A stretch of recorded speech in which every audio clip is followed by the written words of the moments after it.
So today I'm going to talk about why it is said that trading is 80% psychology and 20% is risk management and your strategy. So the reason, there's a very strong reason backed by it, because after you have a valid trading strategy, after you have back tested results and you know it works, and you know the percentage is in your favor and the probabilities are in your favor, but still you keep losing, and that the reason why you keep losing, it's blamed on the psychological part.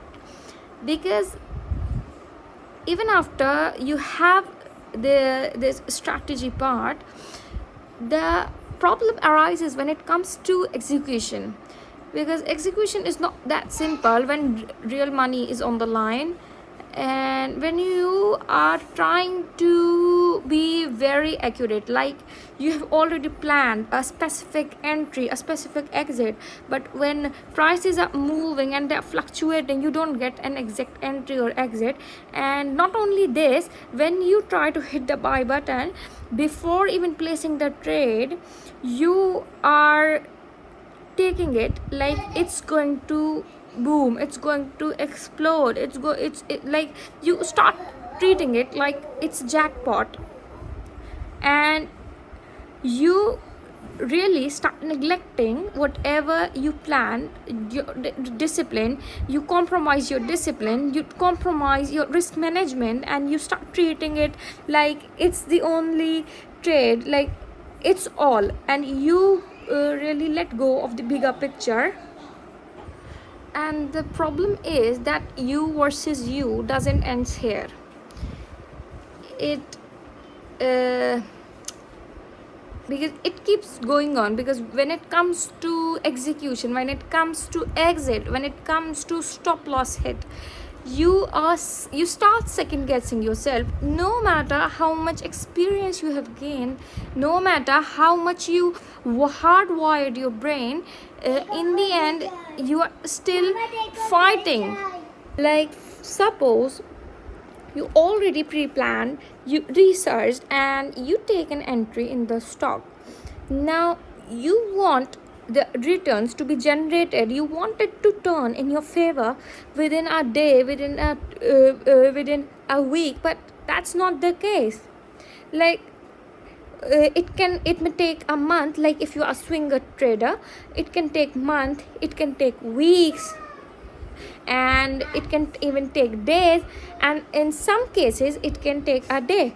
So when you replayed, when you bar replayed, when you back tested, you saw some setups, they gave you return within a day. So it doesn't necessarily means that when you are doing live trade, so every other stock that you buy, it's going to render the same results, because that doesn't happen. That's not how market works. Sometimes it doesn't leave a chance to humble you. It tests you, it tests your patience at every level, it tests your endurance. And this psychological part, it takes you, it is deeply rooted in how you normally behave, in how you normally act in your day-to-day life.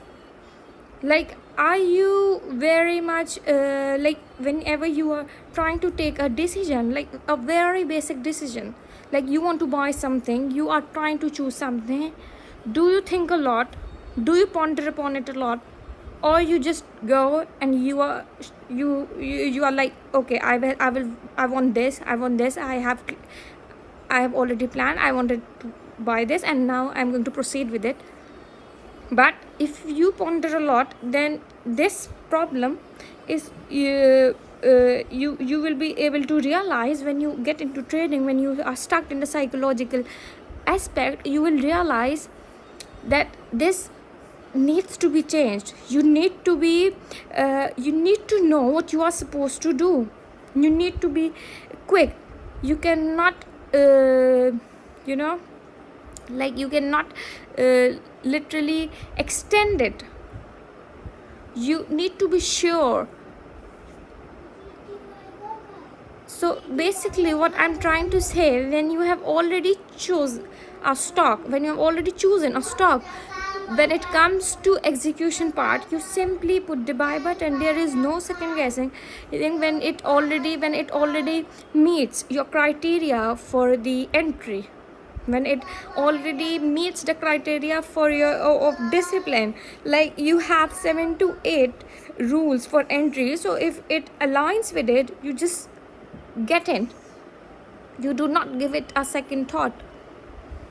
And why I say, again, I will give you another example when I talk about why psychology is very much same uh, uh, like our daily life decisions. So let's talk about fear. So in we normally, what happens that when we are trying to like like when the stock we have already, which is on our in our holding, so when it goes against that, the fear starts mongering. And why it happens? Because our nervous system take it as a threat, because were wired for the survival mode. So anything whichever doesn't align with our likes and dislikes, anything which is not in our favor, we start taking it as a fear. But in trading, we have to let go of all our emotions, and we have to be emotionless, and we have to just follow like our plan, like our rule book, like a robot. There is no space for emotion.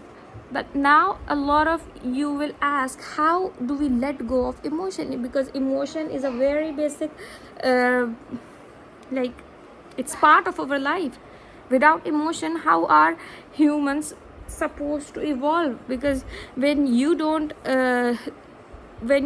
have this excitement, when you don't have this love, care, or anger, fear, how are we supposed to be dynamic? How are we going to evolve? So yes, it is definitely part of our life, but in trading it doesn't work there. The environment that market beholds is particularly very, very much different. Like I was listening to one of the podcast, and they were talking about, like, when you are in sports. So what uh, when you are tired during the game, what you do, you take a break. You will just do some exercise, you will try to buckle up before entering the next round, and you need some motivation. But in trading, it's not the same. Because in training, like, when things when looking for the next entry, when you have already exited and a position, you don't go with motivation. You don't all you do not need a physical reset. You need a mental reset, and that mental reset is by for some it can be like by looking at the by not staying away from the screen.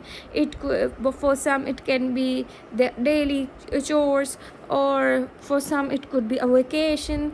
So you are trying to stop yourself from over analyzing, because when you over analyze what you were seeing earlier, it all becomes foggy.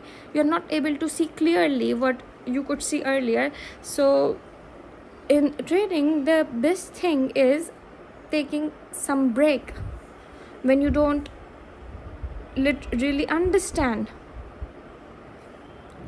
So that's it for today's video.